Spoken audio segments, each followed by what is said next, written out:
talking about the rage quitting stuff, that I know I've talked to I've brought it up to Andy numerous times because he's involved in this story. But I can't remember if I've ever told you guys the story of when he busted a controller. No. We were playing. It was, I think, in like the PS2 days, probably. Okay. I was down their house playing. Andy and I were playing Madden or some sort of down their house, game. like you act like it was so far away. I know. All of two doors away. Two doors down. Yeah, so we're playing Madden, and I was just running up the score on him real bad.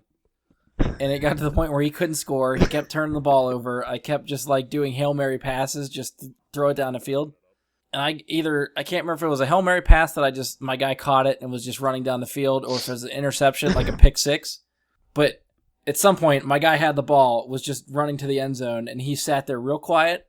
As soon as the dude crossed the goal line, he picked up the PS2 controller by the cord, whipped it around once, and just skyrocketed it towards the ground and exploded. And then we just didn't talk for like 15 minutes. That awkward silence when Mom just yelled at Dad, where Dad yelled at Mom. Exactly. Yeah, you don't want to poke the bear after that.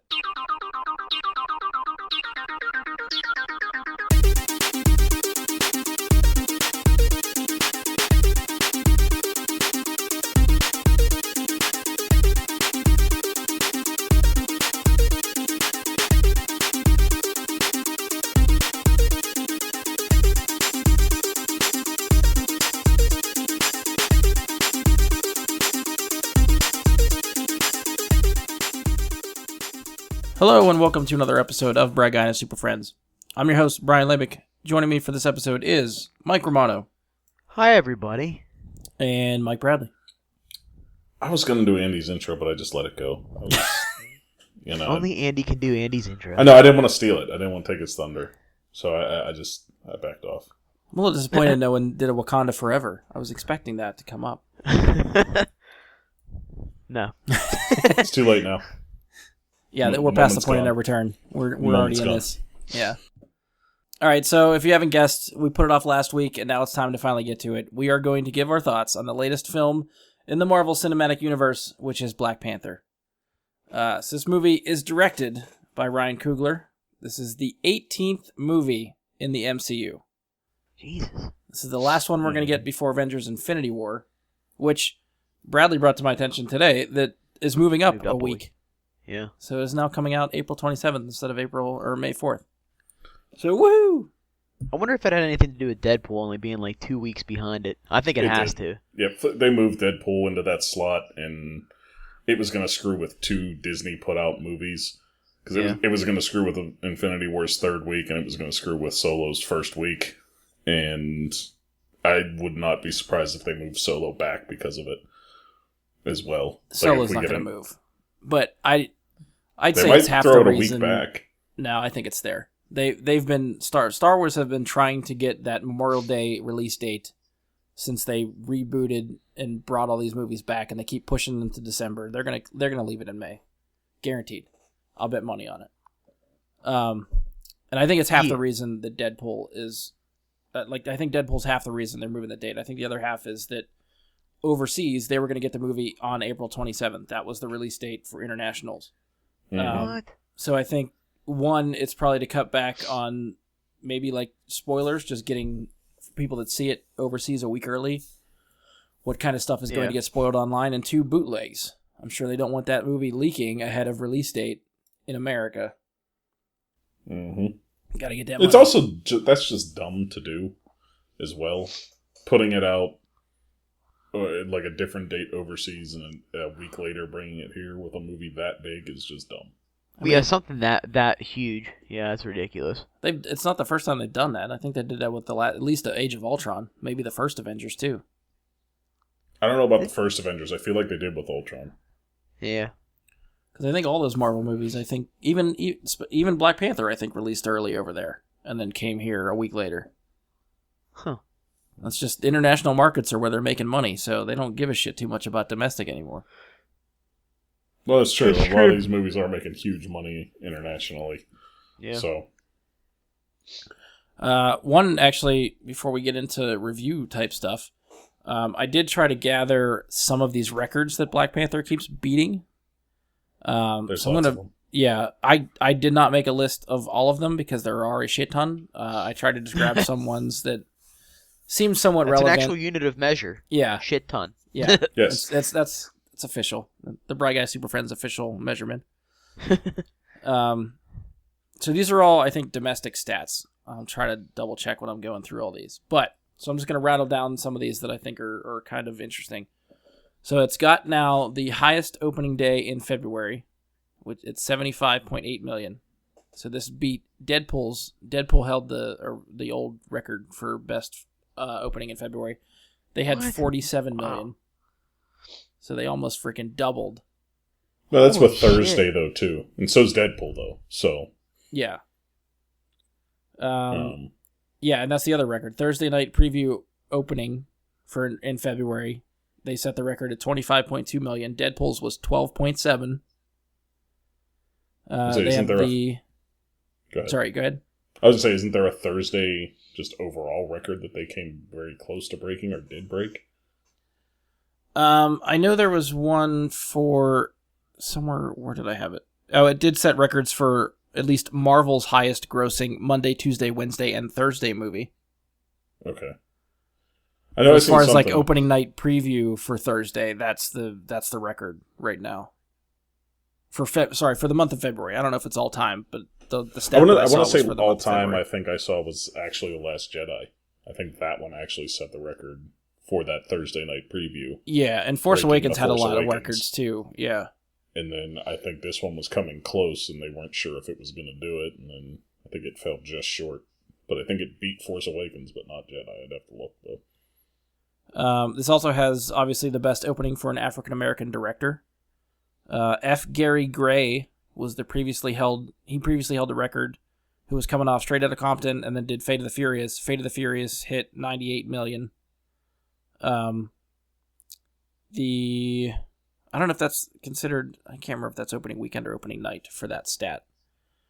But opening weekend for the African American director. I don't know if F. Gary Gray's record of 98 million is for opening weekend or if that's just the opening night for Fate of the Furious. That was weekend. That was the whole weekend? Okay. Yeah. Yeah, so then the Black And I think Panther that's also just has domestic. Yes. Yeah, that's what you were saying, just domestic. And Yeah. Fast and the Furious makes all that stuff overseas. That's where their money is. Highest opening weekend in February. This is again domestic is $201.7 million. So that crushed F. Gary Gray's 98 million for Fate of the Furious. I don't know who. The only thing I could see beating that record, as far as like African American director, is if they do Black Panther 2 and Coogler comes back. Yeah. He'd be a fool not to. Yeah. Oh yeah, no, like if Because they he's gonna ask get him to banked come now. back, Oh, yeah. definitely. He, And the 201.7 million domestic for the opening weekend now puts Black Panther as the 5th highest grossing opening weekend of all time domestically. holy shit. It beat Age of Ultron's 191.2 million. I believe Force Awakens is still number 1, Jurassic World is 2, the first Avengers is still up there, and I don't remember what number 4 is, but Black Panther is 5. Isn't Titanic still in there somewhere? Not for opening weekend. Titanic's all time. Titanic's total grossing, gross. yeah, all Yeah. time. Yeah. Yeah. What else do we have? Avatar? No, maybe not. I don't know. No, that's a Titanic and total Avatar, I gross as thought, were well. still They're 1 probably and highest 2, grossing. like, overall, ever. Yeah. Yeah, they're in overall. Titanic and Avatar are huge. I know. on that. I know. I've asked this before, but does that include? Does that like? Did they use like a some sort of like ratio? Because the movie, like the money equivalent, 10 years ago isn't what it is today. $1 isn't what $1 was 10 years ago. Yeah, there's a way to look. They do like the- all time, and then they do all time adjusted for inflation. Adjusted that's- for yeah. inflation, Gone with the Wind pretty much crushes everything. Oh, really? Yes. You got to remember, it's been in and out of Well, yeah, that's theaters true. for nearly 100 years now as well. Yeah. But yeah, it's got ridiculous statistics adjusted for inflation. Okay. Yeah, that's true. I guess it would. Just looking at Box Office Mojo, Is that where you're pulling your stats from, Bradley? Yeah, that's what I look at. Yeah, so adjusted for inflation, domestic grosses, all time, top 10. Gone with the Wind. I bet your Casablanca's in there. The original Star Wars. The Sound of Music. E.T. Titanic. The Ten Commandments. Wow. Jaws at number 7. Dr. Zhivago at number 8. I don't even know what that is. The Exorcist is 9. Snow White and the Seven Dwarfs at 10. Wow. Mm-hmm. Creeping in at number 11 is The Force Awakens. Huh. Beat out 101 Dalmatians, so that's something. As far as opening weekends, to answer your question, Brian, it's The Force Awakens at number 1, The Last Jedi at number 2, Jurassic World at number 3, then The Avengers at 4, and now Black Panther at 5. See, I still thought Jurassic World was number 2. Nope. Last Jedi is 220 million to Jurassic World's 208. Okay, fair enough. I have 2 other records that I wrote down for Black Panther. So Black Panther now has given Marvel their highest grossing first week with 292 over the opening weekend, and then Monday, Tuesday, Wednesday, Thursday following 292, which is it actually beat the first Avengers movie. That made 270 million its opening week. Wow. And it has the highest grossing, or the MCU's highest grossing second weekend with 108 million, beating the Avengers' second weekend of 103 million. And this makes Black Panther the 4th movie ever to pass 100 million domestic in its second weekend. So basically, however a movie opens, there is a substantial drop in what it grosses the next weekend. And this is only one of 4 that has kept that number above 100 million in the second weekend. That's crazy to think. I'm going to say, as especially of with today, all these movies breaking like 200 Yeah. like on the first weekend. You would think it wouldn't go more than half. well, there's only 5 movies that have ever dropped 200 million the first weekend. It's Well, I guess number that's true. 5, Yes, there is only 5, yeah. Because I think it only dropped 45% from week to week, which Wow. is, I think, one of the lowest drops for an MCU movie. I think I saw that stat somewhere too. Like everything else drops at least like 50%. Today marks 2 weeks to the day since it hit theaters. Probably right around this time as well.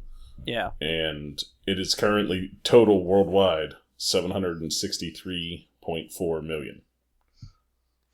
Now, considering domestically that it is beating all of the records that the Avengers set, it is on pace to make more money than the Avengers. Mm-hmm. This could be in the top 5 all time. I didn't like it more than the Avengers. Well, I was going to say, I don't know if it's going to have the holding power on the box office that the Avengers did. That's the thing, is like a month after the Avengers came out, I feel like people were still going to see it again. And I still feel like people are doing that for Black Panther, so I would not be surprised if it beats. I still think it's got enough going for it that it's going to keep going. I think there's a chance. I just don't know. Like, it's halfway there. I think the third weekend is going to tell you. If it's still making 100 million something or 90-some million this third weekend. If it still breaks 100 million, 100 million domestic this weekend, it's going to beat the Avengers. Yeah. Because if it only drops, less than 10% from second to third weekend, from 108 to 103 or even 100. Because, really, I think that's something that, like, Deadpool benefited from when Deadpool came out, is there's not a lot that opens in February that is tearing people away from some of these bigger movies. That's true. That is very, very true. It has nothing to compete with it, and that's something it definitely has going forward. Yeah. Because the next thing on the radar that's going to detract from its box office draw really isn't until Pacific Rim. Yeah. And that's the end of March. Next week. No, that's like 3 weeks. That's like 20-something. 23rd. I thought it's the week before Ready Player One. Ready Player One's like the 29th, and that's the 22nd or 23rd, I think. I felt like almost every weekend in March there was a movie I wanted to see. I felt like maybe like after the first weekend, like not this weekend, but starting next weekend, I felt like there was a movie almost every weekend. You think it's something that's going to compete with Black Panther? I mean, it might. Well, now that Black Panther's been out for 3 or 4 weeks at that point, yeah. I'm just wondering if you're putting your money on another Free State of Jones movie. I was going to say, like, this week you have Red Sparrow coming in there to compete with Black Panther. No, I don't know. No, big movie no, I was I I said next week. I swear there was something that came out next week. Maybe I just wanted to see it. If that's possible. I mean, there is that movie with Oprah in it. Death Wish. Kid's Story. Oh, Wrinkle in Time. That's what's coming. Yeah, Wrinkle in Time next week. That might eat into it a little bit because people are going to take their kids to see that because they've already seen Black Panther. So, yeah, first time seeing Wrinkle in Time instead of the second or third time seeing Black Panther will definitely chunk away at it. But I think that's still another 2 weeks away. Wrinkle in Time's next week. Yeah. Next week? Okay, so it's the 9th on Black Panther's 4th weekend. Yeah, so, that's the only reason why I think that's the only reason why I might. Plus, it's a kids' movie, so for the most part. Mm-hmm. Yeah, I mean the kids' movies always make more bank. Then Tomb Raider's the next one after that. Yeah, they do. The kids' movies last because kids will just keep seeing the same shit over and over again and not care. A Tomb Raider. Maybe there wasn't. I thought there was like a movie I wanted to see every weekend, but I guess it's not until. Tomb Raider looks interesting, and I do want to see that. I just don't know if it's gonna even its opening weekend. I still think Black Panther could give it a run for its money. Yeah, I don't see Tomb Raider eating in like. Yeah. I don't see that being a challenge legitimately. If it's, I haven't heard like too much buzz from Tomb Raider like you hear from Black Panther coming into theaters. No, I've seen a couple of previews, and you see an occasional Facebook ad as you're scrolling through. Like you see something here, and it's just kind of in passing for the most part. Yeah, I'm more interested in seeing Death Wish than Tomb Raider. Not gonna lie. There you go. You do your part to. Get Death Wish some good weekend box office. Yeah, that's it. Get some Death Wish some love. Load up your fantasy movie league. Get it in there. I thought about it, actually. Pad the numbers yourself. Go see it 10 times. No. I thought about doing it for Fantasy Movie League, actually. Just running the whole thing with Death Wish. I got it on there, but it's not. I don't discuss my strategies. I can't reveal the winning strategies. Who ended up winning? Who won? You're talking to him. No, you motherfucker. You know, if I wouldn't have forgot to fill mine out for a week, I would have probably been right near you, I think. I heard That's same what thing I said from Brian. too. Yeah. I forgot 2 weeks, and the second week that I forgot was 50 Shades opening weekend and got fucked real bad. Yeah, I can't remember It came down it was. to less than 60,000 between me and Leslie. It was like 57,000 difference. I think I was like 30 million or whatever it was. I think behind you guys, but that was if I wouldn't have missed that 1 week because I think I remember losing that week by there was like a $30 million freaking gap between me because it just happened. Thankfully, the week that I missed wasn't a big week. I think it was like the top week was only like 66 or something like that, and I had like 30. Mm-hmm. Yeah, as long as you miss the right weeks, you're okay. But some of those big opening weekends just fuck you real bad. Yep. I have my strategy for this week. Hopefully it pays out. We'll see. I'm sure the listeners give a shit about our fantasy movie league. Hey, maybe they do. All right, so we're going to get on with the review. And just like we try to do, at least the last couple of reviews, and I try to make it a point to do this whenever we do review the movies and stuff like that, but try to keep the conversation spoiler-free at first. Try to think of it as like a mini review for people that haven't seen the film yet. So, and you know, even if you people have, we'll try to keep this maybe fairly short. But we'll try to get into the specifics afterwards. This is just general impressions, thoughts. Like I said, trying to like a mini review. We're assuming some of you maybe listening to this haven't seen the movie yet. So if you're waiting to hear what we think, we'll give you our thoughts and try to tell you whether it's worth seeing or not. So just kicking it off. What do you guys think? What are some of your spoiler-free thoughts on Black Panther? Okay, Mike. First thing I would say is the movie. Well, I enjoyed the hell out of it, and I felt like it didn't necessarily feel like a lot of the other superhero movies we've seen recently feel.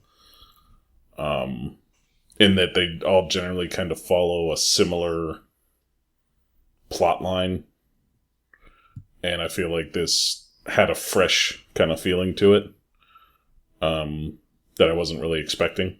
I was expecting that standard superhero movie villain giving the devious plot from the beginning and following the villain just as much as following the hero. And you don't think we got that in this one? I mean, I think the villain gets a pretty good amount of screen time in this. Yeah. Not early. No, yeah, that's true. I mean, I guess they save him for a little bit. Yeah. I feel like he's definitely second half of the movie type of villain, where you don't... I mean, there's people like us that knew who the villain was going into the movie. You know, we knew who was acting. We knew Michael B. Jordan was going to be the villain. We knew all that stuff ahead of time. There's people that didn't. So that when they saw him on screen, he could have just been whoever, and they don't necessarily know what's coming out of that. Yeah. So I think that's well done, and I think we have to look at it from that perspective, if we can, without having the advanced knowledge that's been out there, I think. Okay. But it struck me as just a different pacing and a different tone than a lot of the other films as well. I don't know, it didn't feel throughout most of it like a superhero movie. You know, kind of in the way that they did with Ant-Man, where it was a heist movie, or they were going to do with the New Mutants and make it a horror movie. Things like that. Like, it didn't feel the same. Yeah, I mean, I think they're getting better at picking sort of like different genres, I guess, for what they're trying to do. Mm-hmm. Like even this one almost had more like a James Bond-ish yes, kinda yeah. Yes. feel to it. There are definite sequences that reminisce to James Bond. Yeah. Absolutely. And my only other initial thought is listen to the soundtrack if you get a chance. It's been a long time for me personally since I was able to sit through an entire original soundtrack and enjoy the whole thing.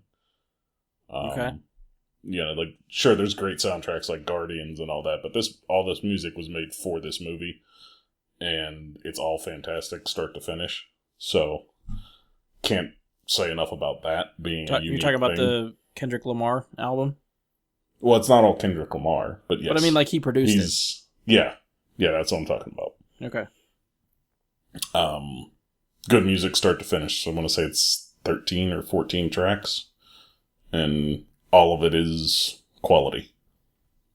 Which is rare in a soundtrack. Usually there's at least one or two that you just tone out listening to and want nothing to do with again. Yeah. Romano, you want to chime in? I liked it. I didn't love it. I don't know. I don't know. Maybe I gotta see it again. I don't know. I liked it. Me and Jess, we both went and saw it. She enjoyed it. We both enjoyed it. I just there were a couple things that I felt got a little boring at times. Just like a few minutes. Like I just felt like there were like a few sequences just kind of got a little too boring. And but I mean it was a fun movie though. I think they did a really good job with it. I think some things could have been better. But, I mean, if I were to say go see it, I would absolutely go see it in the theater. It's still one of those movies you kind of have to see in the theater to fully appreciate the ooh shininess, as I'll put it. Mm-hmm. But, I mean, it's I love seeing, like, the technology of it that they have that's just is, like, mind-blowing and, it'd be, like, really cool to actually see that in the real world. Yeah. But, and how they hid it away and everything like that. And I did like the little, without any spoilers, the little twist on the villain, because I thought it was just I didn't know that was coming. That I just thought it was just gonna be just some really straight up villain that just knew about the place. Yeah. So without spoilers, that was pretty cool. That was a neat little twist. Yeah, when we get to the characters, I think we can break those down. Yeah. Mm-hmm. But fight scenes were good. A little shaky camish. I was going to bring that up. A little shit. You fucking ruined that for me, you asshole. I never noticed it before until you said something. It needs about to it. go Now away. I So fucking the more see it everywhere. I see it everywhere. The more I can just poison everyone with being able to see that. Hopefully it'll spread. It's really, really hard to get rid of that in a superhero fight scene. Well, and it is. When they're moving and it's so because- fast and you have to convey You say that, and then you Yeah. watch the fight that happens in the middle of The Last Jedi, and that is perfectly what I want to see in a fight sequence. It can be done. Well, look at the But fight sequences then they move like superheroes and that they actually move with lightning speed the way they're showing Black Panther move. There's ways to do it. That's what I'm saying. I think the shaky cam close-up shots are a way to hide someone either not being able to do what they need them to do. Yeah, and that's what I was going to say. They're a superhero in this. He's not able to do that. Like if they're and that's just the point I'm making about in a superhero movie to defend the superhero movie. In a normal movie, I agree 100%. No, I think I know what Brian's saying. What Brian's saying is like they just that the actor does not have the talent to do it properly and make it look good. So they have to make a shaky cam. More often than not, the shaky cam and the close-up shots and quick cutting editing for a fight sequence are parlor tricks to hide what they couldn't capture in a frame during filming the movie. Yes, real well. I mean, like I said it before, from having a martial arts background, that's trying to teach somebody that has no knowledge of martial arts and trying to show them in 3 months how to do stuff that is way advanced for just the Joe Schmo off the street. And I get that. I mean, you could see. I mean, as much as I like Chadwick Boseman as T'Challa, I mean, I do. I think he's freaking awesome. But even if you watch in Civil War, like there's a couple like the one where they're in the where he was in his street clothes and they were right before they went on that little chase sequence. Mm-hmm. They fought in the office building or whatever, the museum, whatever, where they were holding Winter Soldier. Yeah, that was like CIA facility or and he fought like Black Widow and what's her face and also Tony Stark. Yeah. And he threw like a couple kicks, and like you could just tell they were like, because you could see it, like you could see him more clearly. And for me to pick it up, I was like, ooh, yeah. So that's why I get the shaky cam, I do, and I get it. I get what you're saying also, Mike. That yes, because they are superhuman strength, superhuman speed, that they are moving faster than a normal person. But I still think that they could, because I mean, you look at the fight scene in Civil War at the end with the Iron. I mean, granted, that was just like a brawling scene at the end with Winter Soldier, Iron Man, and Captain America, but that was done perfectly, and there was a lot of choreographed moves in there that absolutely were great, well done things. That's where you almost want to, for like those fight scenes, you just hire a bodybuilder. They're in a freaking suit, you can't see their face. Right. Just hire a dude that's a legitimate choreographer or fighter that can do this stuff with no problem. That's what I think should be done.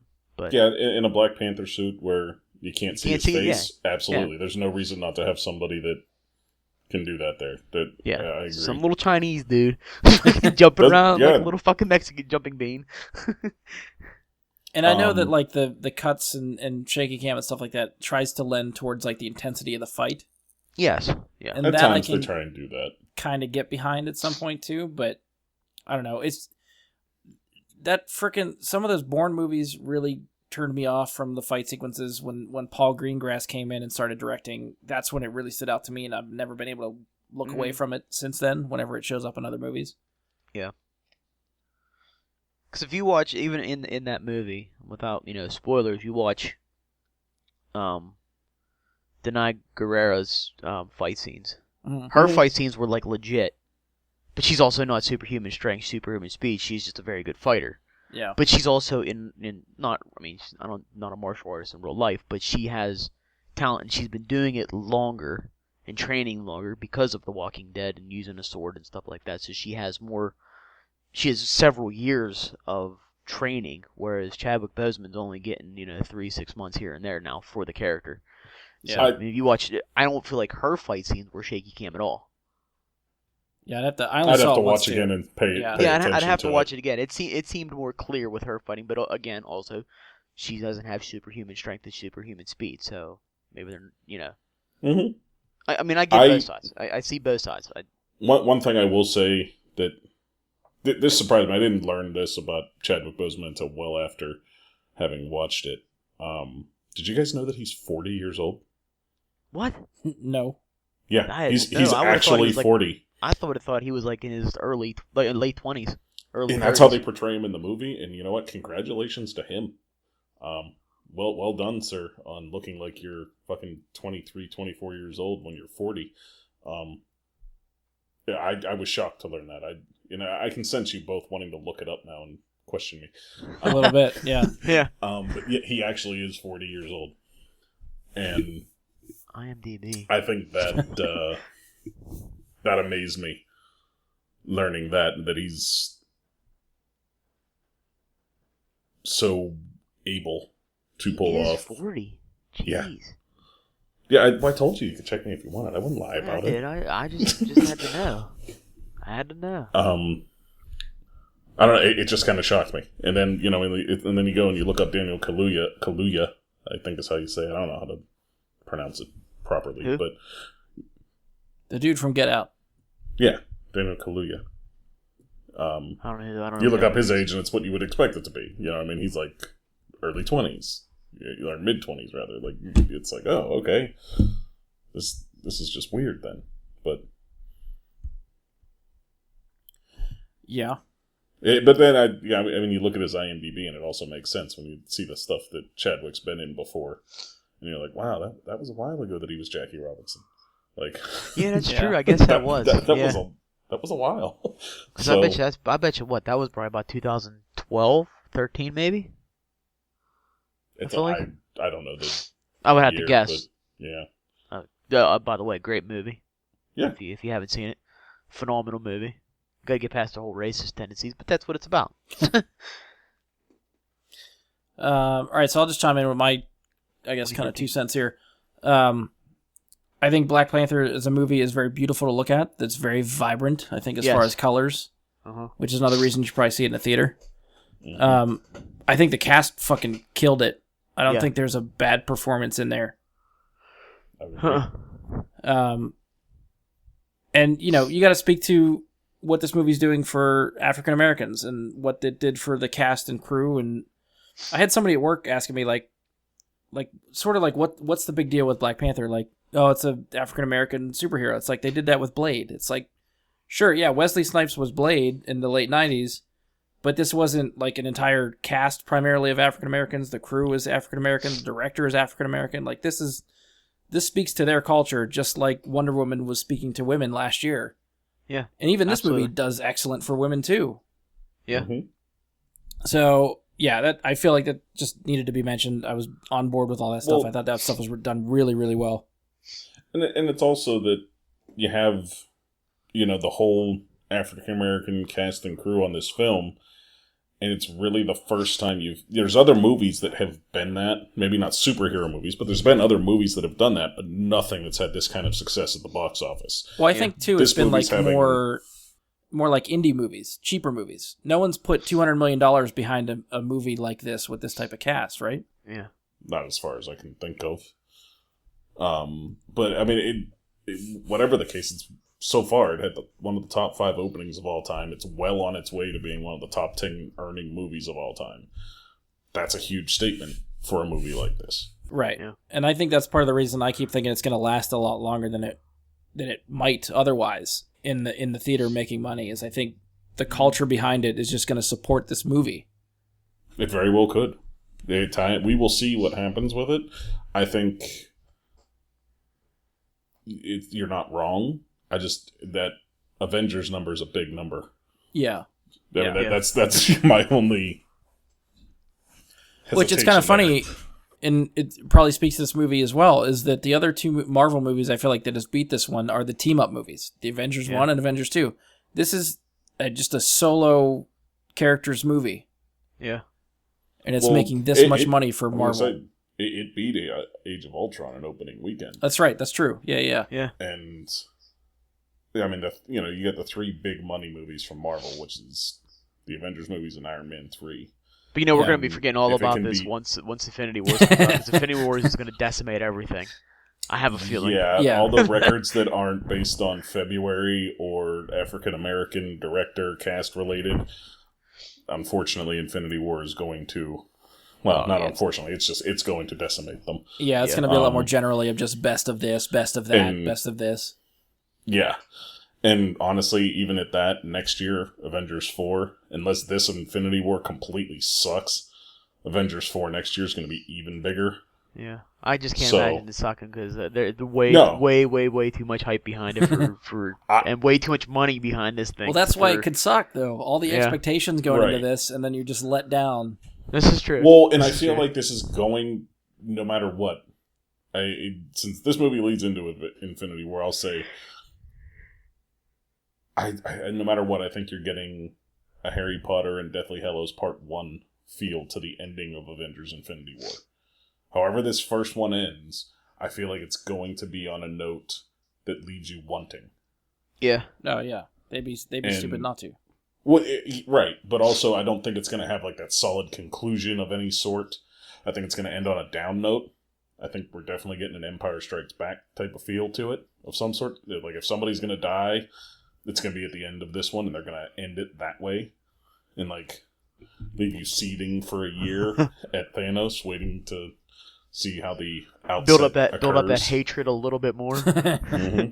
Then it comes out on DVD in a few months, and you're even more pissed off because you see Yep. the extras and the scenes they filmed with different people dying, so that they couldn't get the spoilers out there, and it'll just build it up, man. And I think that's what this is heading towards. So Yeah, you're probably not wrong. I'd bet on that too. Couple other things that I'm just gonna generally again. I think I've basically covered what I liked. There was a few things that sort of pulled me out of the movie. Mike was mentioning the shaky cam stuff. That for me, obviously, is a pet peeve of mine. I mentioned it any chance that I have and I can get. And I think there were certain parts of the CGI that Yeah. didn't look as polished to me. Yeah, you're right. I felt like it was a couple times. It was. You could tell it was not real. Yeah, there's a rhino that plays a point in the movie. Yeah. That Yeah, the Rhino. really looked bad, I think, to me. And there were certain sequences, I think, in the third act of the film during the action sequences that kind of pulled me out of it. When it gets Even to become Black just Panther, a CG. like, they just didn't look good either. Yeah. A couple points I felt. I'm gonna be really honest, and it's gonna make me sound terrible. I feel horrible for saying this, but I can't be the only person who saw this movie in IMAX. I don't know about normal theater because I didn't see it in normal theater. I saw it in IMAX. And there's a point at which we get it's not really a monologue, it's a discussion between T'Challa and T'Chaka. And the camera is uncomfortably close to the glass eye that, I think his name's John Connie? Yeah. John Connie? That he has. And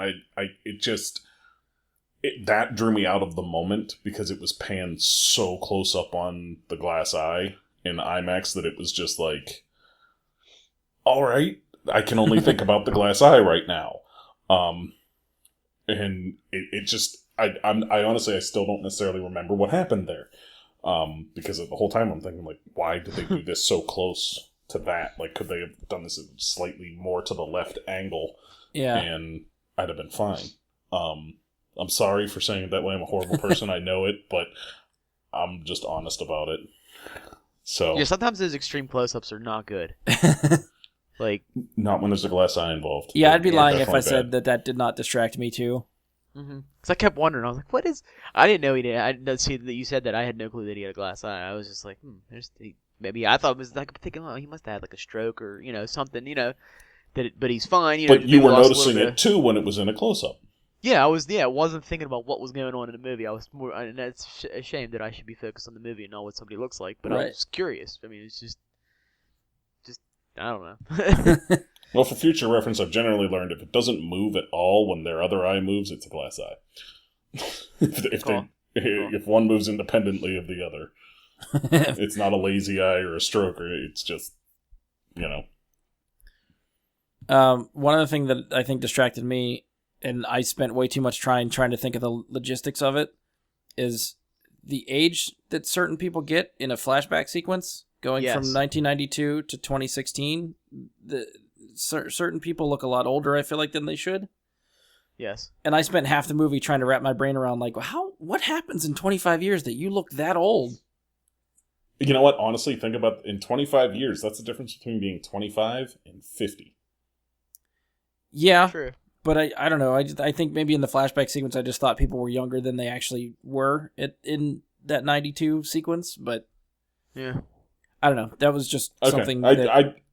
don't blame you. for the most part, but it's also, to me, every time I run into that, I'll think like, okay, so what is the actual age difference? And to me, 25 to 50, you're gonna look a lot different. You figure 25 years from now, I'll be 61. So, I mean, Well, I think one of the reasons, and we'll get into something interesting I noticed about it, but I think one of the reasons you're saying that is that I think there's two things. One was definitely way off. The other, I feel like they wanted to conceal someone's identity. Yeah. In doing it. So, I don't necessarily think that it was a big deal. But I have something on that a little bit later when we're doing spoilers. Well, I know what you're talking about, too, because, I mean, like, I would like to think that even relatively from 25 years from now, I will pretty much still look the same. Mm-hmm. Yeah. I feel like they should have just taken that person and like, CG'd their face a little bit to make them look younger like they did with Kurt Russell in Guardians 2. Yeah. Mm-hmm. You know, I feel like they should have just did something like that and instead had two totally different people playing it that don't even look close to each other. Yeah. Because, I mean, yeah, 25 years, yes, you're going to age and stuff like that, but I think that I would like to still think that my face would still be somewhat my face, you know? Yeah. And maybe that's what got me too. But yeah, I think that's what it was. First time through, I spent way too much time thinking about that than I wanted to, and that's what I feel like I came out of the movie thinking about more than some of the stuff that happened in the movie. I don't know. My logic brain was like, "What the hell's going on?" But so you think? Well, the way you said that, because again, it's getting into spoilers, so. Well, I'm pretty much wrapping up. Like I don't have. We'll get final thoughts for non-spoiler stuff, and then we'll go into it. So, I think we can all agree that this is worth seeing. Everyone should check this out. If you haven't seen this already, right? Yes, absolutely. Okay. Yeah, this is a can't miss, in my opinion. All right. Not even just. So yeah, if you haven't seen this and you're listening to this, hopefully we've done this fairly spoiler-free for you. I think we did a pretty good job. I don't know. Actually, I think it's the best we've ever done with no spoilers. I think even that's for me. That's a good point. I get an A+ for the day today on this Something one. Usually slips up, but I think we did pretty good there. I did. Mm-hmm. I did really good. Yeah. So if you haven't seen this yet, and you're for whatever reason waiting for us to tell you to go see it, this is us telling you should go see it. And at this point, we'll get into spoilers. So again, if you haven't seen this and you are going to go see this now, pause us, come back to us after you've seen the movie. Otherwise, we'll just continue on. We're going to assume that you've seen it and you want to hear the spoilers. So this is your spoiler warning for anyone that hasn't seen the movie. Wee-oo, spoiler! Wee-oo, spoiler! You know, something like that. All right, so we are into the spoiler territory. Bradley was hinting at something he thinks he was onto, so I think he found it. Yeah, the truth is I did more research into it, so what had happened was during the credits, I had noticed that the actor named Denzel Whitaker had played young Zori in Black Panther. It was my assumption, since they got a guy with the same last name to play a younger version of Forrest Whitaker, who was the older version of Zuri, that he had been cast. You know, they were related in some way. My bad, they're not. And I thought that was the case. So I was going to bring that up, but it's not actually the case. So, moving forward. That was a valiant theory. Well, the same last name, you know, he's the right age to be Forrest Whitaker's son. It all kind of fit. Yeah. But, oh well. All right, so I'll let you guys sort of decide and dictate where this goes. Anything spoilery that you want to have free reign to talk about that you want to touch on?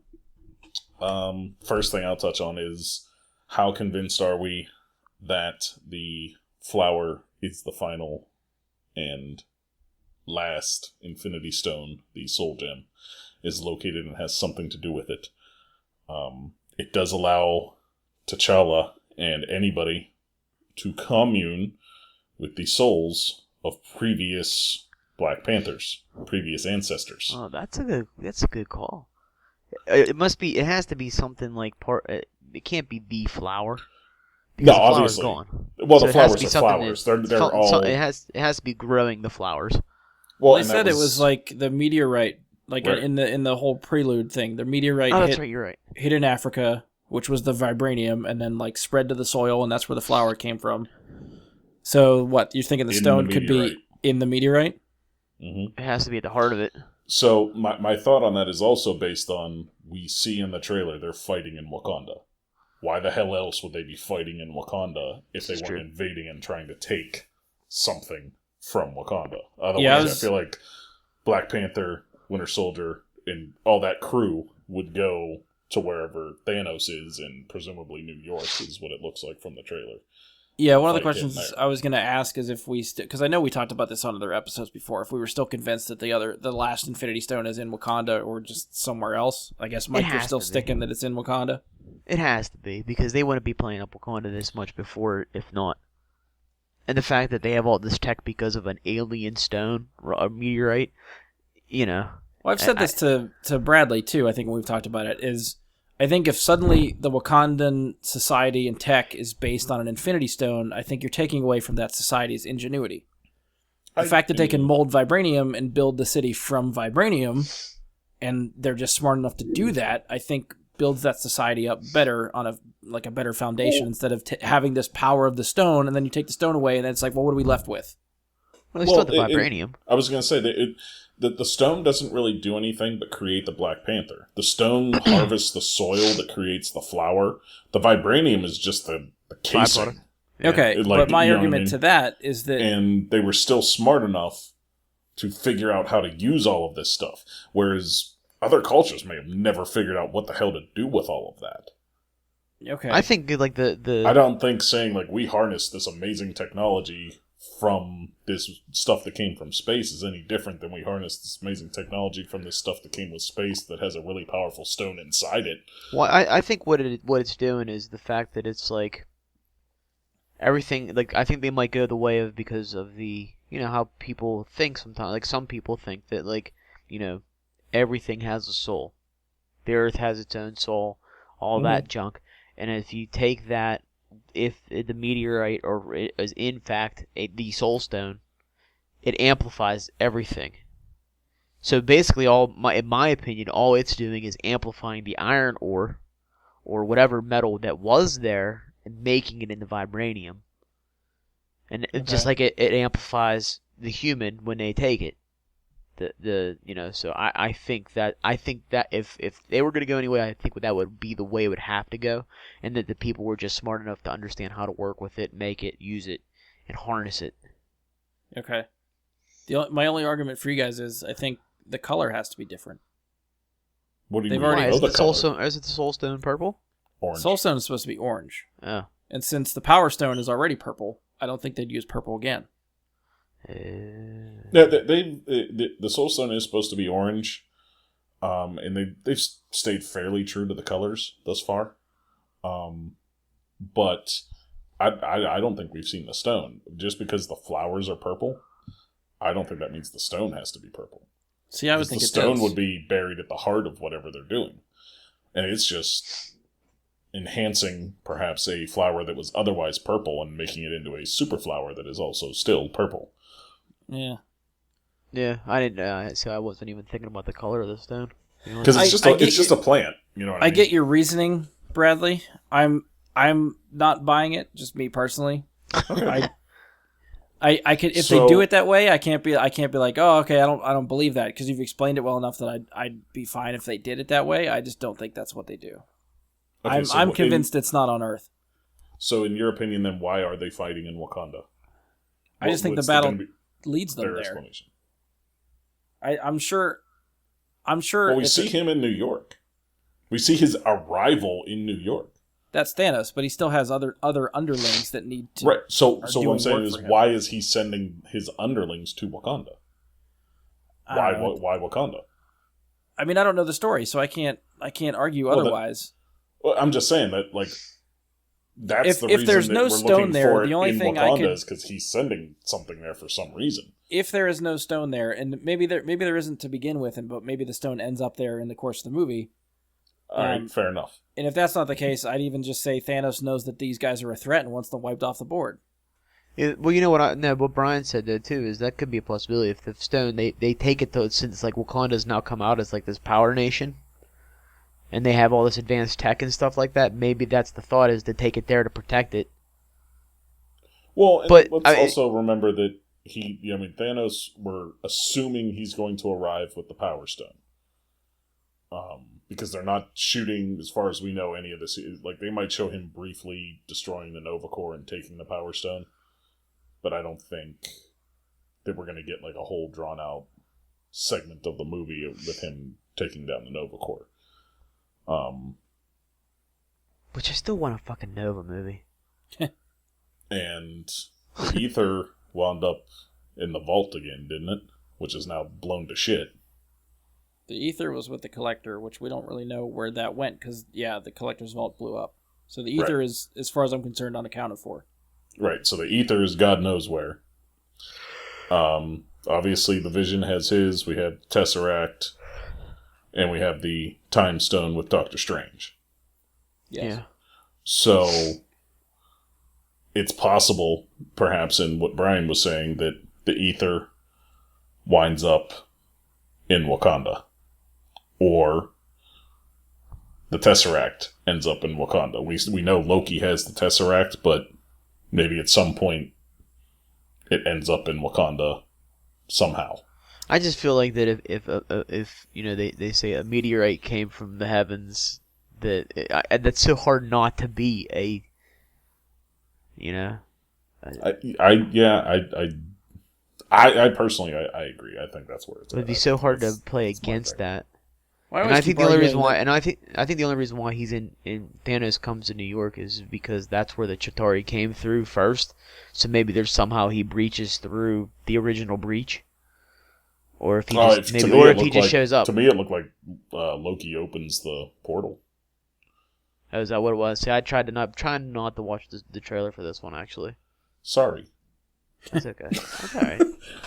Maybe we'll find it out eventually. I'm not that worried about it. Mike, so you haven't watched the trailer for the I've watched last it. I trailer? watched it like once, and I didn't focus on it at all. As soon as I saw Spider-Man, I was like, "Woo!" and then shut it off. Iron Spider! Oh my god! Yeah. Well, my argument has still been I feel like there's too many stones coming to Earth. I think there's already too many here. I think they need to be spread out towards the galaxy somewhere. Well, in the trailer, they were. You can see when he arrives, he has 2 already. Yeah, and if the colors are anything to go by, he's got the Power Stone and he's got the Tesseract. Yes.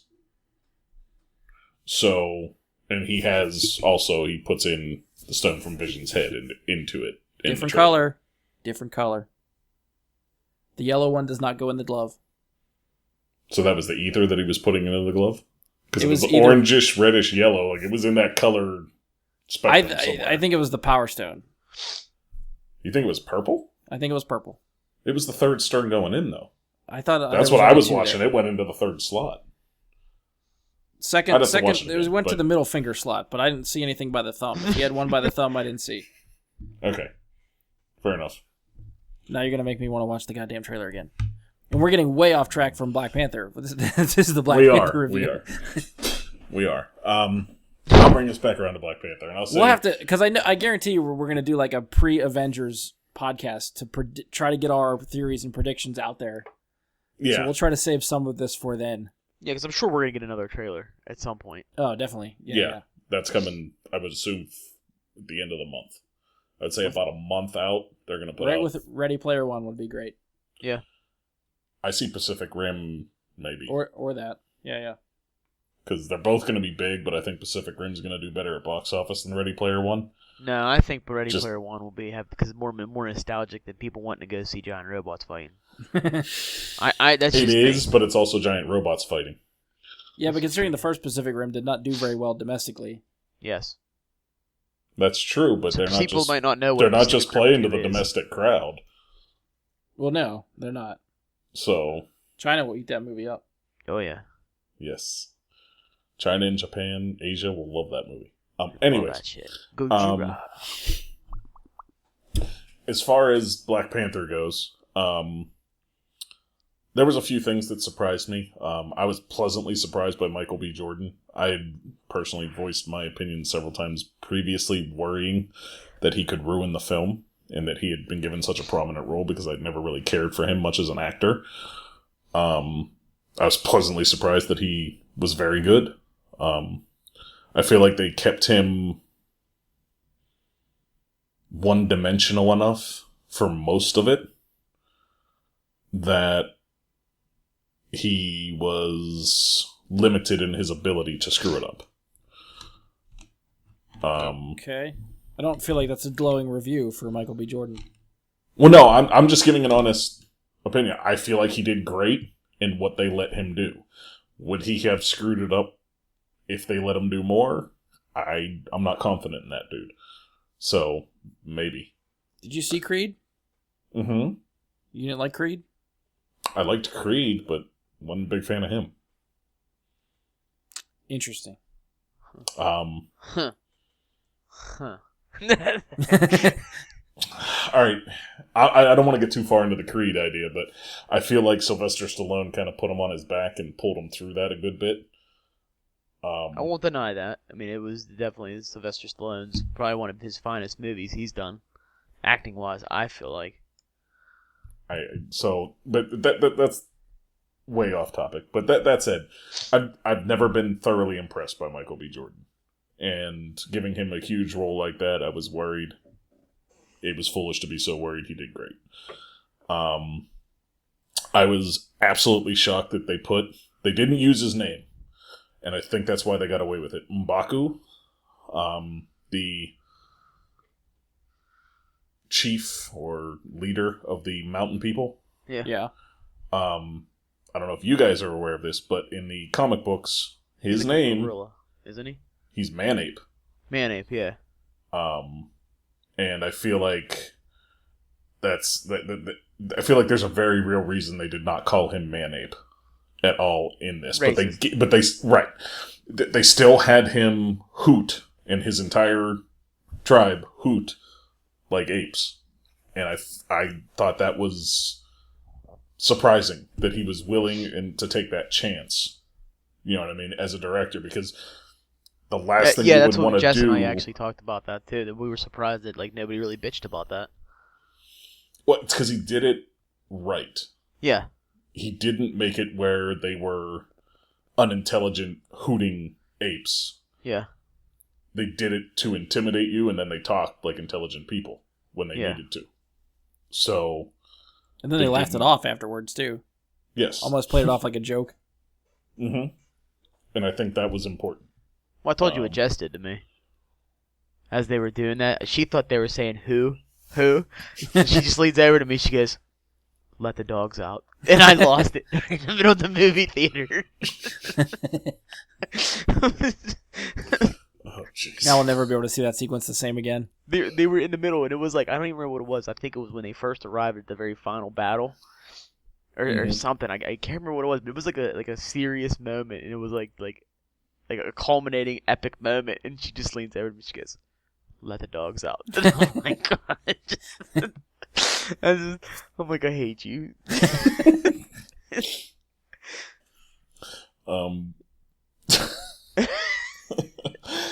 I think another big thing I would draw from this movie is, does anybody else want to see more heroes from the Marvel Universe have their powers removed and have to take place in ritual battle? Yes. Those scenes to me were just the coolest action scenes I've seen in a Marvel movie in a while. Like, okay, you're powered. I also want to know what the hell they give him to take his powers away. Like, if it's an Infinity Stone that does power him, what the hell did they give him to take it away? And is that going to be factored into something with messing up Thanos? Interesting thought just went through my head on that. But nonetheless, I felt like those were just like, even if the action wasn't always that exciting, it was an awesome scene. I still felt those the arena for battle. Yeah, they were. Better than what, the third act of the movie, you mean? Yes. Okay. Yeah. Those fight scenes weren't as shaky cammed. They were more visible fight scenes. I mean, honestly, I think that's where I started noticing the shaky cam with some of Really? those. So I don't know. Maybe like I I said, didn't it's been notice 2 it in weeks the since I've first seen one. it, so now I got to think about this again. In the one with Killmonger, I noticed it more. Yeah, you might be right. And I think that just might lead to, again, they're trying to push that intensity. That was Yeah. more of an intense fight than the first one he does with M'Baku. Yeah. Yeah. So But- I understand the reasoning behind it. It's just the pet peeve in me is just like, motherfucker, just shoot it normal. Just wide shots. Let me see what the fuck is happening. But I mean, honestly, is there a cooler battle arena that we've seen Yeah. in anything? Like the side of a cliff where there's a waterfall pool and just Now that we're talking about it, that was one of the sets that like it pulled me out of it because I was like, that's a green screen. When they did the whole pan up thing. Yeah, like when Yeah, you're that looking was- over that- that cliff, yeah. and they're standing right next to it. I don't know if it's like a composite thing where it's like putting real people against a fake background. It just, for whatever reason, I was like, oh, that's fake.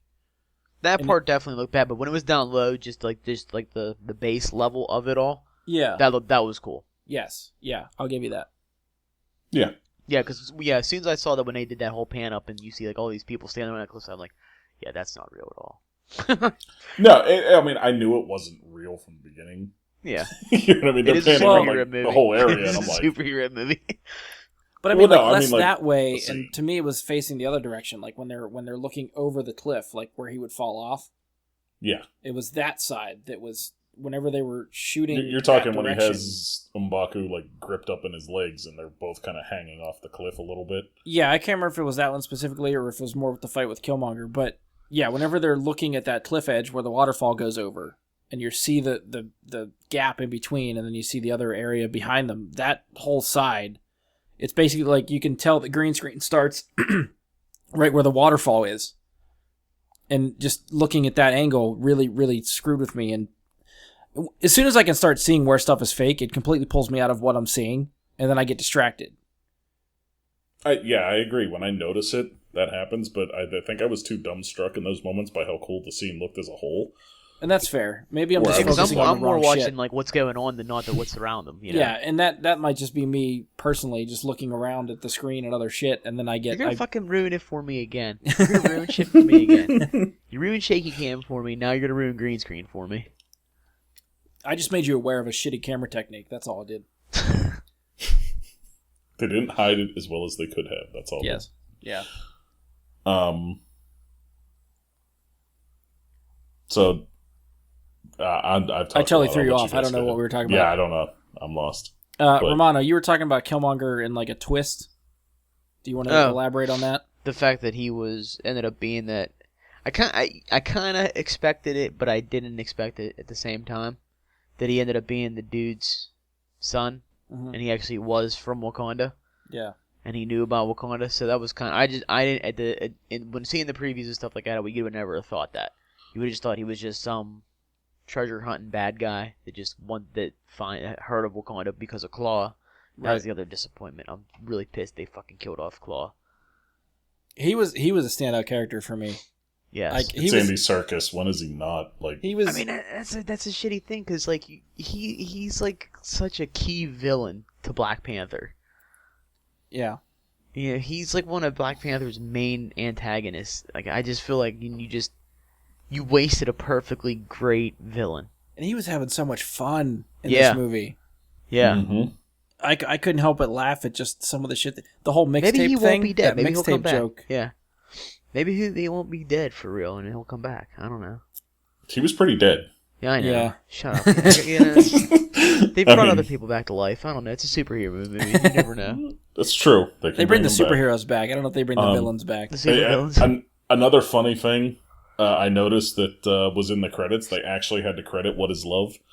I did. Yeah, I did see They that. actually had the credit for that, and I thought that was hilarious. Which that was just a great scene. Like, And that being was- interrogated. That was awesome.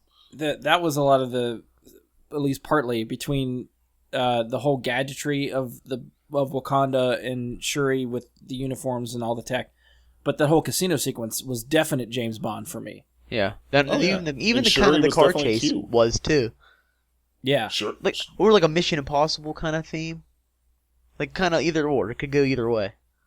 I'm feeling more James Bondish. Bond, like It felt Bradley more was high saying, class. because Shuri is the Q character with all the tech Yeah. and the gadgets. Yeah. Mhm. And you had the casino scene, which is just pure James Bond. Well, yeah, Yeah. you got the Richie scene. So Yeah. Like, any casino scene, it's just, in a movie like that, that's going to have a James Bond feel. And that was cool. And that, I think, is probably my favorite action sequence from the movie altogether. Yes, I would agree. That was just incredible. yes, That's the one I found myself remembering the most coming out of the movie, is the casino one. Mm-hmm.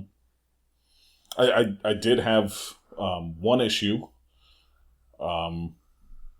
with that whole sequence, in that they never Okoye slams her spear down into the road, and it's a vibranium spear, so the car crashes. She leaves it there, Yeah, I've heard that. Yeah, and she keeps going. I don't think she would do that. I feel like she would go back and grab it, because they're very conscious of not leaving their technology with anyone, and it's and I mean, like maybe part she of their did culture. after they got Claw. They just left it off screen. I don't know, if I saw somebody slam a spear into the ground and it stopped a speeding car, because there was a lot of people around, yeah. I'd probably go and take it if they left. The Vulture You know. probably took it, and the Tinker's making some new weapon out of it. There you Dun, go. dun, dun, Spider-Man 2. Hey, for That's all. we That's know. all Romano cares about. Storylines for Homecoming 2. Is that what they're gonna call it? Yes. I mean, as of right now, that's probably what it's. yeah, okay. that's the working title. Yeah. I'm I sure don't they'll think call it it's something official. else, but for now, it's Homecoming 2. Yeah, I think they haven't done anything because they know the plot line, but they don't want Well, let's see. They did Spider-Man. like, they did "Oh, the Amazing Scorpion." Spider-Man. So we got what? Spectacular Spider-Man, Sensational Spider-Man, Web of Spider-Man. I don't even. Ultimate Well, those are Spider-Man. what Sony was doing. I know. Spider-Man: Homecoming isn't a comic know. line. I know. That's true. I'm I just feel like saying, it'll be that's what Spider-Man colon something. We could to. Right. call it And, something and I else. think they're just trying to hold the spoilers back. Like I said, like they did introduce Scorpion, so it might be that. We don't know. Spider-Man Sadie Hawkins dance Mm. because Homecoming because Yeah. do another dance. Spider-Man prom. We could do that. What's the thing they do in rural areas? What is that called? Is it not one of the ones that I mentioned? I don't know what you're looking for. No, it's not for school. They don't do it for school. They do it at like country clubs and shit. Like a hoedown. No, it's a formal dance. A cotillion. Yeah, that's it. Cotillion. There you go. Spider-Man cotillion. It's like they What's dress the the girls up, and they all like it's very like they all have to wear like the long Spider-Man like, silk Rumspringers. gloves. Hashtag. I want that. Hashtag Spider-Man Rumspringer. Start thinking of that movie Sex Drive with Seth Yep, Green. Exactly. That's a good movie. All right, so let's Okay, swing back way around back to the off characters. topic We again. were on Killmonger, and then we got distracted with some other characters. Romano, you got anything to add for Killmonger and Michael B. Jordan? No, I like this character. I saw a meme the other day. It said, Marvel Cinematic Universe, reviving failed Human Torches. 2 for 2. Yeah, two Yeah. for two. Chris Evans and Michael B. Jordan. Yeah, I'm actually sad that they let him die. yeah. I feel like he had to, but I feel like the redemption of it, like the redemption of the character, could have came with him staying alive. Yeah. But Yeah, I think they try to play it up to the fact where like him and T'Challa are basically have still sort of like that tragic backstory. It's just that T'Challa had the father to lean on and emulate, and Killmonger didn't have anybody and just was out for revenge and went about it. He could have redeemed himself. He just kept going about it the wrong way. Well, Yeah. I mean, in the grand scheme of things, he did. Coming from the situation that he was coming from, he could have been a gangbanger or something like that, or dead. But he instead went to the military, became, I mean, so in a way, it was with the evil intent the whole time. Well, it was with an wasn't it? evil intent the whole time, yes. But He wanted to get trained so that he could go in there Yeah. and do that. Yeah. So, But but yeah, I think one of the biggest. Oh, go ahead. Sorry. No, I was just going to add that I think he killed it. I think he was definitely one of the And even just going down the cast list, like I said, I think the cast overall killed it. And the more I'm looking at the cast list, like, oh, I liked what they did. There's not like one standout for me, but I do think Killmonger and Michael B. Jordan, I think this villain, the backstory that they gave him and the twist of the tragedy that happened to his father and everything like that, I think actually made me sympathize with him, and I think that makes him be a better villain and probably one of the top 3 villains, I think, in the MCU for me. Behind who? Or with who? Loki's obviously Loki's number one. Yeah. Yeah, everybody knows Loki's in that top 3. I gotta go Vulture's number 2. Oh, I could see that too. I mean, in my opinion, Vulture has to me, Vulture's number 2. The little bit of screen time, and I feel like she would have benefited from more backstory and stuff too. But I still really like Hela. Yeah, Hela was pretty good. I'm personally, everybody's got their different lists. I'm personally still Ultron. Whether you like the movie or not, James Spader fucking killed it.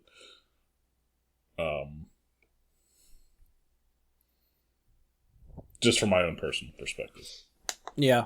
I felt as a voice actor, he just was amazing. Voice actor, yeah. I don't think the turn for Ultron, I think, happened too quick for me. And that was something, it's a hurdle that I have trouble getting over. Okay. Like, this is Killmonger has his intentions, but it's a slow burn of a reveal that he's the bad guy. Yeah. Mm-hmm. Like, Ultron comes online, and in 2 minutes, he is a bad guy. Like, to me, it's because he is pure evil. But he's a computer program. He doesn't really have an arc of emotions.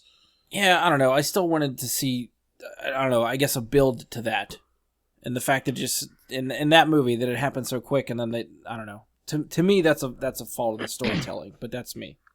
Yeah, I fault of the storytelling, yes, but of the villain itself, no. I still, like, if you ask me which one do I want to watch on screen most, I'd still say even Ultron over Loki. I still want Ultron to get more screen time than I want to see more Loki at this point.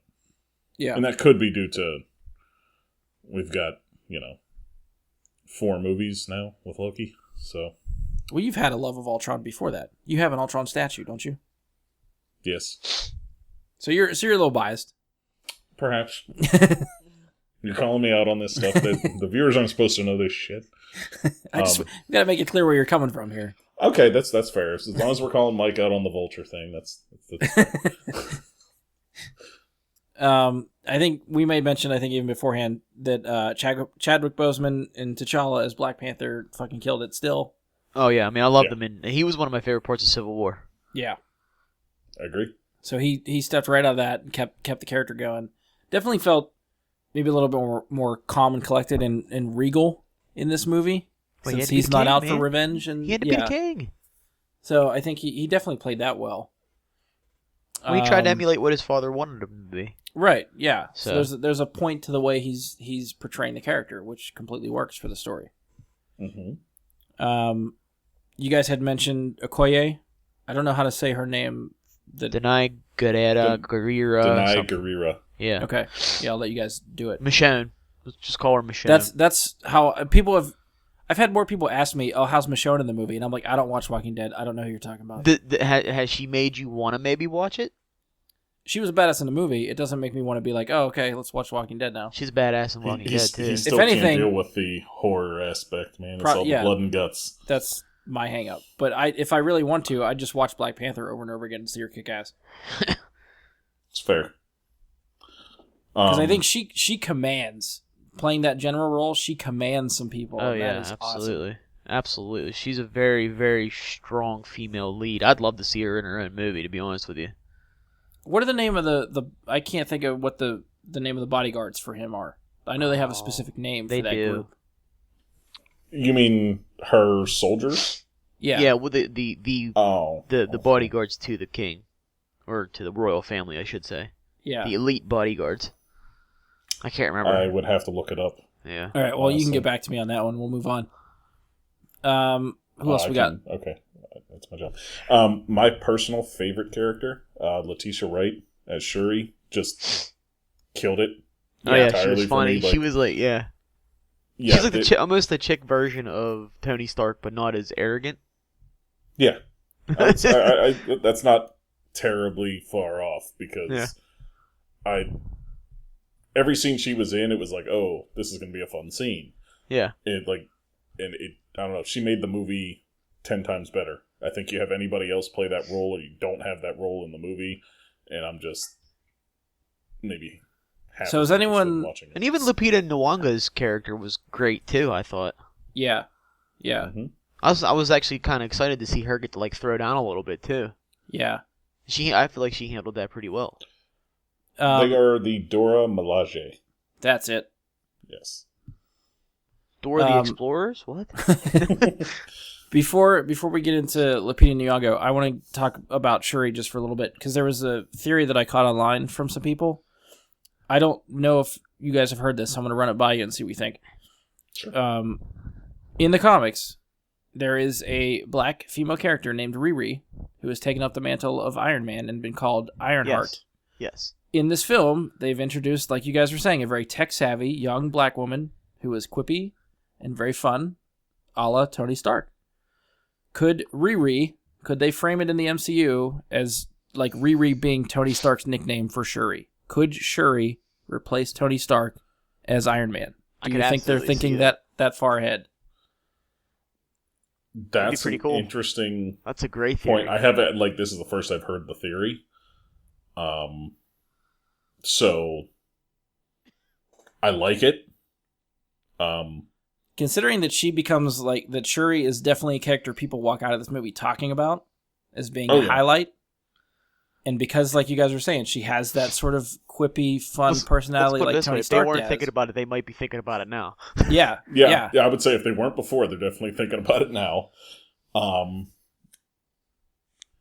I definitely think she has to. She has to show up in Black Panther 2 again, probably before she gets the Iron Man role, if they hand it off to her. But I don't think it would have to happen sooner than that if they're going to do that, because if Iron Man's going to die, it's going to be before Black Panther 2. That's the point I was going to try to make, is that she has to make an appearance either in one of these Avengers movies before that, if Tony Stark bites it. I thought she was slated for Infinity War. She is. Half of a good portion of it's taking place in Wakanda. Her and Denai Guerrera are definitely in Infinity War. Yeah, the only thing at least you can get from the trailers is that Tony Stark is not anywhere in Wakanda. Right. So you don't know if those characters will ever meet. So the point is to try to get those two together. Right. But, I mean, and that's kind of my thing, is if Tony Stark is going to die, they're not going to do it in a yet-to-be-announced Iron Man 4. Yeah. It would be in Avengers 4. At the very end, they're opening up. At the very end, remember, they're opening up on the West Coast, the outreach program. So that's Tony Stark's on the West Coast. So she will be in California with Tony Stark. From the floor, I figured that one out. That's wow. Okay. So she will not be in Wakanda, but T'Challa and the rest of them will be. Perhaps. Because it depends on how fast they can get that place built. He's showing her where it's going to be built. Are we assuming they can build it up fast enough between... We don't know what the time lapse is between the two. Yeah. I still kind of feel like either way, we got to see what the fallout is from the Avengers movies before we start seeing where characters get together or who survives. But I like the theory, though, and what Mike said about it, I think adds a definite... potential. Plus. Yeah. Yeah, there's plus potential there. And I like that. The only thing is, Shuri she's been another superhero in the comics, hasn't she? She's taken up the mantle of Black Panther at one point. Oh, really? I think I had read that too. So she could go either way. The Riri theory, I think, is just because we have a character that we've been introduced to now in the MCU that could fit that bill. And because the movies aren't as beholden to the comics, they could sort of blend characters or mold a character into another character. And it always helps. And her name ends in Re. Yeah. So if you want to make that stretch, you could do that. But it always helps having something to go off of, being introduced to a character. Just like Black Panther was introduced in Civil War and then got his own movie. If we get introduced to Shuri in Black Panther and then she spins off into a lead role somewhere else, this helps that. Yeah. Mm-hmm. I mean, it's no offense to Letitia Wright. My honest hope is that Robert Downey Jr. signs another contract and we get more Iron Man, more Robert Downey Jr. as Iron Man in the future. But if we're not getting that, she's a suitable replacement. I wouldn't even say, like, if RDJ signs on for more movies, I would even just take him as a mentor role, training her. Yeah, hell yeah. And doing that kind of, like a Batman Beyond type of thing. I'd be okay with that. Especially just because at this point, I just want to see those two characters interact. I think that'd be really fun. Mm-hmm.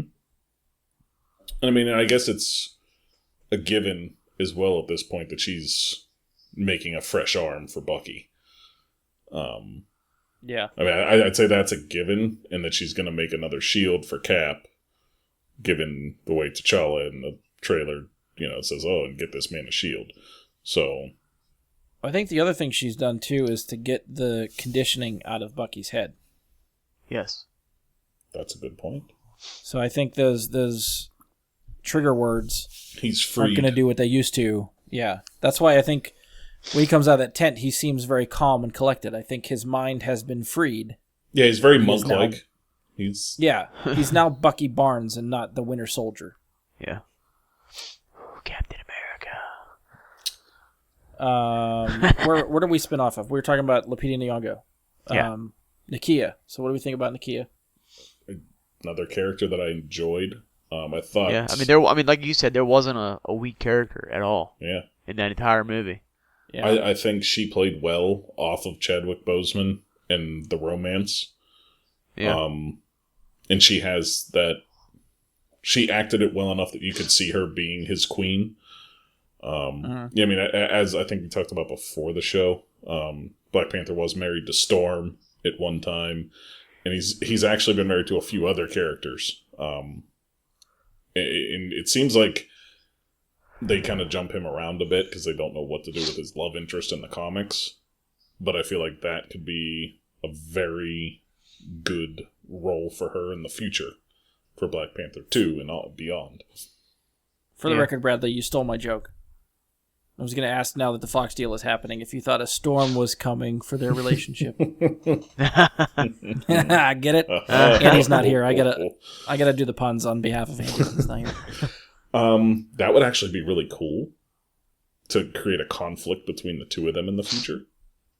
Yeah. I mean, it wouldn't be much of a conflict if Storm really wanted to just kill her. Like, she's not. She's got some skills, but she's not gonna deal with Storm. Right, but it'll be interesting how long before we get any X-Men characters in the MCU, so that might be a lot longer away than we think. I don't know. We don't know how long Black Panther 2 is away. We know it's coming, but that could be 4 years.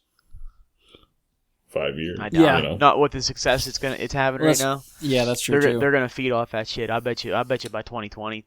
No, not by 2020. Not in 2 years. The only one, we know of that's happening, maybe early 2021. The only one I think we know is happening after Avengers 4 is Homecoming 2. And Guardians after that, 3. it's... Oh, that's true, yes. Those are the two announced for certain. Isn't Captain Marvel in there too? No, that's in between. That's in between. We're talking after the next one. Oh, Avengers 4, I'm sorry, yeah. So, yeah, there's a lot of... I actually just saw it right before we started recording that Marvel had announced 6 movie dates for 2021 and 22, or 2020 through 2022. Yeah. So they put three movies a year for over those 2 years. They don't say what the movies are. They just say, we're going to put a movie out on this date. Right. So I can guarantee you one of those is Black Panther 2.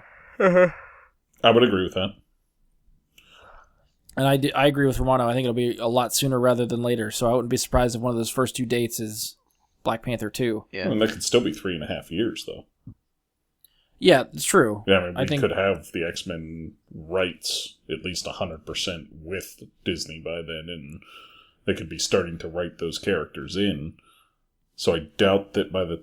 I'm just saying, I doubt by the time we have a script for Black Panther 2 that they won't already have all the rights ready to write a character like Storm in if they wanted to. But is that the right place to introduce Storm? It's where they introduce her in the comics, is in Africa.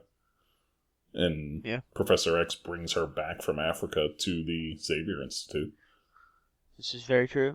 But are you talking about almost giving Storm an origin story in a Black Panther movie, or are you going to introduce her as Storm as part of the X-Men in Black Panther 2? I would say an origin story in Black Panther 2, and that's how you introduce the X-Men. That's how you introduce Xavier. Like, she's there, like, say Panther scoops her up at some point, and they just kind of, like, casually toss aside that, like, oh, they considered her a goddess at one time. And, you know, I mean, she's been beaten or she's, like, passed out or something, whatever. And they take her and they're trying to heal her. And it maybe a post-credit scene, Xavier shows up and says, like, I'll take her with me. For people like her, they come with me. I mean, they don't make it a portion of the story, just a side kind of thing that happens. And then at the end, like, I mean, throughout the whole story, you don't know who that's supposed to be. And then at the end, Xavier shows up like, yep, I'll take her with me. That's Storm. And that's our first introduction to the X-Men. Okay. I'm on board with that. You got me around for that one. I'm unemployed, Marvel. I will write these for you. Any other characters you want to touch on? I thought Martin Freeman was great. I thought seeing him have more to do was fun. Yeah, that was nice. Yeah, I mean, he did the usual Martin Freeman thing. He was kind of awkward and funny.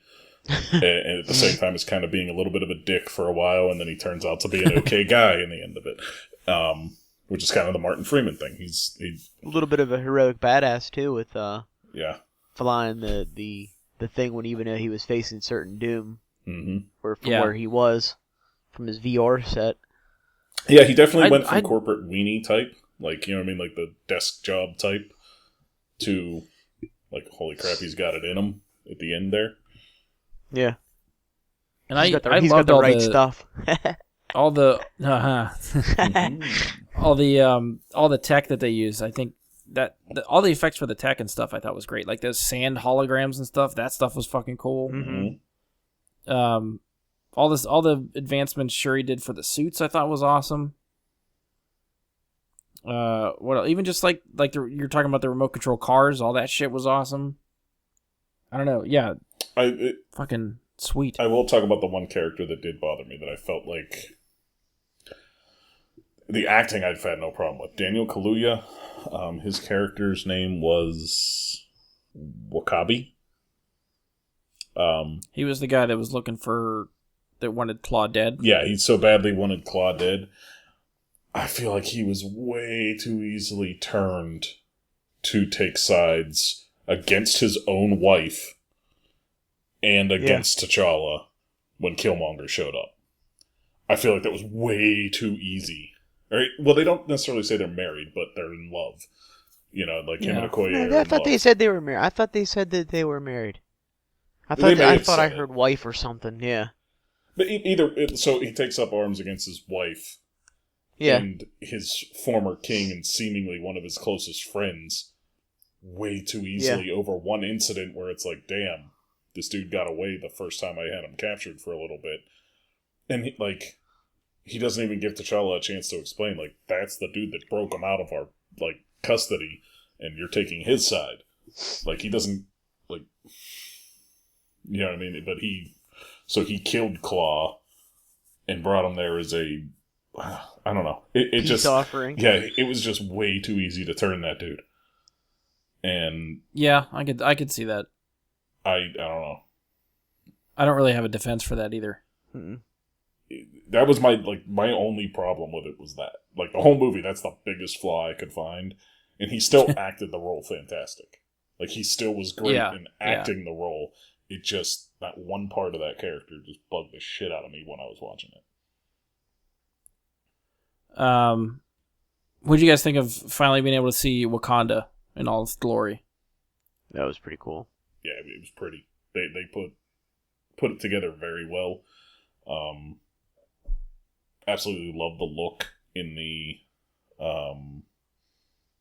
vibranium mine. Mm-hmm. Yeah, that was cool as hell. I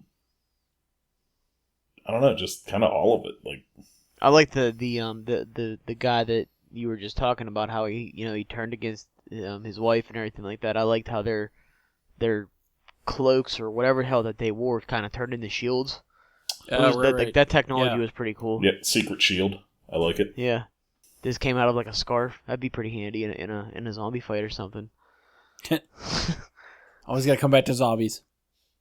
I'm waiting for Marvel zombie movies. I'm not lying. I'm not gonna lie. I'm waiting for a Marvel zombie movie. Your best shot is head pull. I'm just gonna put that out there. I'd even be happy if they just did it like a cartoon movie. But there you go. That's beside the point. That's beside the point. Yeah, some direct-to-DVD stuff. Yeah. That'd be cool. Yeah.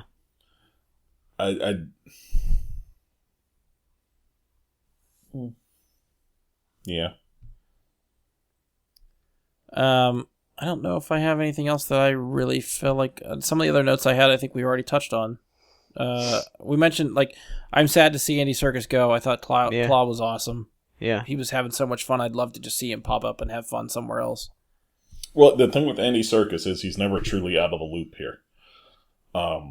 Because for all we know, Andy Serkis is going to be somebody else where you don't actually see Andy Serkis. Well, yeah. But I mean, like, him as Claw is what I'm going to miss. Hopefully maybe we'll get at least like maybe some flashbacks or something. They should do a Marvel one-shot of him recording his mixtape. Yes. That'd be great. DVD extras. Yes. Don't be surprised if you see it. How popular it's gotten. I would be fine with that one. Absolutely. Because of how popular and how much the joke was about it, I would not be surprised if it's in the bonus material or something like that. Absolutely not. Andy Serkis is the type of guy, he'd come back and record it afterwards because the joke went so hard. He would be like, you know what, absolutely, let's do it. Because he just loves what he does. You can tell that guy he gets into these characters so easily. Yeah. Can we get him an award, please? Can we just get an Andy Serkis award Oscars? Can you just make one just for him? Like, I feel like he's never going to win an Oscar, but he's going to get a Lifetime Achievement Award someday. Yeah. Anything else you guys specifically want to touch on or talk about? No, I don't have anything. It was a good movie. It was a really good movie. I mean, is it my favorite Marvel movie? No, but it's somewhere probably around 5, 6. Yeah, that's sort of where I was going to steer this when we wrapped up. Is where does this now rank for you? Oh, sorry. In the MCU? No, yeah, you got it in there perfect. Without even meaning to. To properly rank it, I think I'll have to see it a couple more times. But I mean, everyone's MCU ranks are subject to change on day of the week, basically. Well, I'll give you a reason why I feel that way. Is because after one viewing of Thor Ragnarok, I felt like that was like top 3. Immediately, that was going to be top 3. Bought it on digital, watched it a few more times, and I'm like, and I'm feeling like more like it's definitely top 10, but I don't feel as strongly about it as I did after the first viewing. Well, I don't know, man. I love that movie, so have you watched it? I haven't watched it again. Okay, I have not watched it yet because when it comes out on Blu-ray, Tuesday, right? Yeah. I bought it digital as soon as it was available. I was like, I can't wait. Yeah, I'll be watching it Tuesday night. So yeah, if you want me to do anything, if you want to play video games or anything Tuesday night, I'm out. Well, I'm out on Monday because Rebels is on. Oh yeah. Which means on Tuesday morning I'm kind of out because I'll be watching it on Amazon. But yeah. That might actually have to be the next episode I do, is talking about the finale Rebels. Yeah. I have a feeling it's going to wreck me. I was going to say, is that next week? I thought that was the week after. Already. No. 90-minute series finale on Monday. Oh, really? Okay. I thought I thought there was still 2 more episodes before that, but okay. I don't know why. I just feel like they did 4 episodes and then the 90-minute. I thought they were doing 6 and then the 90-minute. Not because of the way the story went or stuff I heard. But I mean, unless we're getting more episodes than I think on Monday, but... No, I just assumed, I think, that there would be 6 episodes and then the finale. But I guess 90 minutes, if it's an actual... It's probably, an actual, 65 minutes of runtime. I would say 66, yeah. And a bunch of the rest commercials, so that's 3 episodes for them. So that's a 3-4 episode finale to it. So okay, that's fair. Anyways, so either way, that's a tease for possibly next week. We'll see if we can get that together. But first knee jerk on Black Panther, I would put it comfortably in the same range as, like Mike said, like 5, 6. Where I feel like I'm not going to regret saying that later and have to move it way down the way I feel like I did with Thor. Yeah, I think I'm more in line with you guys. I feel like my top 3 are pretty solid, and it's really, really hard to crack those. Yeah. So I definitely think it could be top 5 for me. And like I try to think of like if there's anything that I can complain about this movie that I don't like, and it's mostly I think technical stuff, like the story, the characters, all that stuff. I think is fantastic. It's some of the shoddy CG, like I think Romano was saying, the pacing's a little bit slow at times. The camera work irritates me, but as far as story and characters and stuff, and that's normally what is a hang up for me. I really liked all that stuff, so I can't fault it for that. Mm-hmm. And it's like, how much do I really want to fault it for, arguably technical stuff where somebody else could be fine with it, and it's just me personally that doesn't like some of that stuff. Like I don't feel like I can fault it too much for that. So yeah, I think solid somewhere in the top 5 for me, 4 or 5. Yeah, I feel like my top 3 are too ironclad. Like it's going to take a lot to push them. I'm hoping Infinity War can push one of them down, but it's really tough to crack that Avengers, Guardians, Civil War nut and push something out for me. Yeah.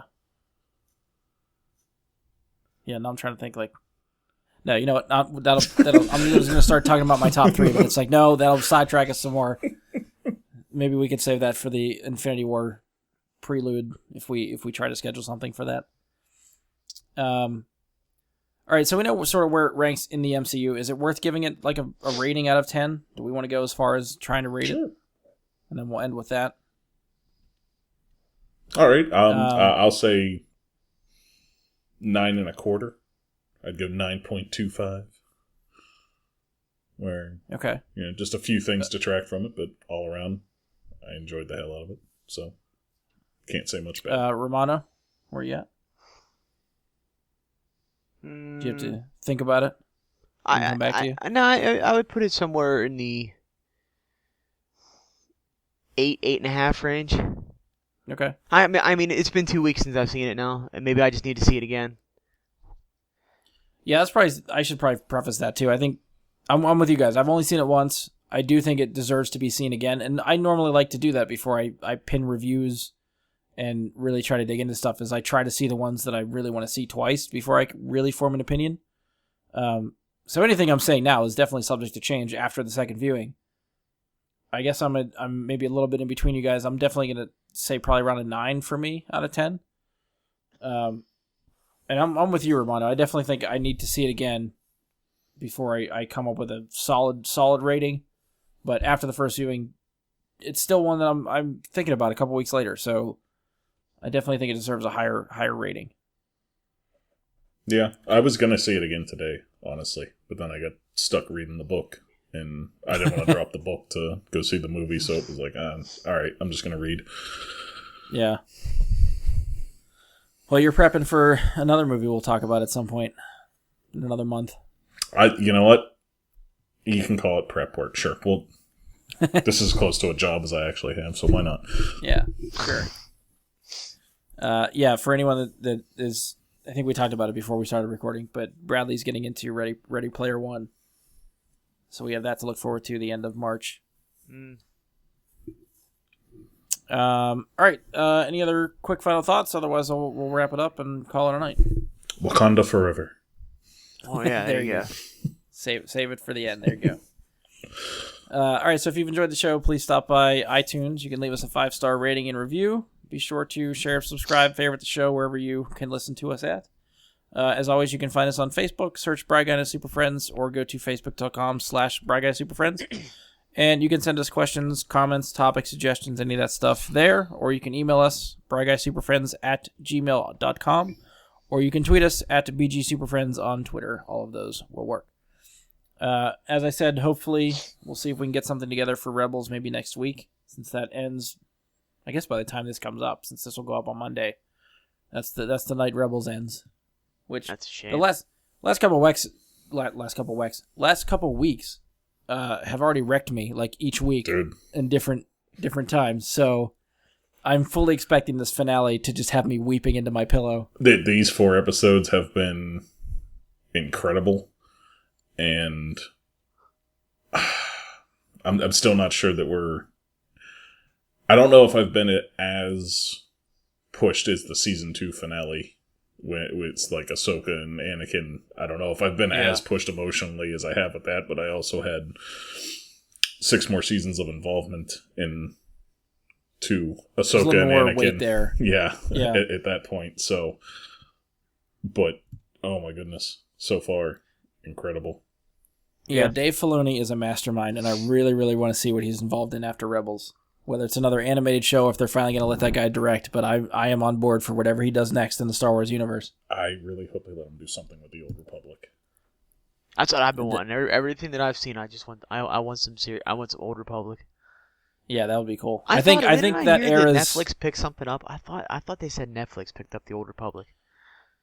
I mean, they've been shopping around, I think, Star Wars TV shows to different networks, but I don't remember hearing anything official that any network picked up a show or what that show's going to be. Yeah. I heard that they had 2 shows that were going to be made that were not within the main canon of the movies, but they had not said what era those might be in or anything like that yet, as far as I had heard. Yeah, I mean, between all the trilogies and different creators that are bringing in for movies, we don't know if the New Republic's going to end up as a movie, if it's going to end up as a TV show.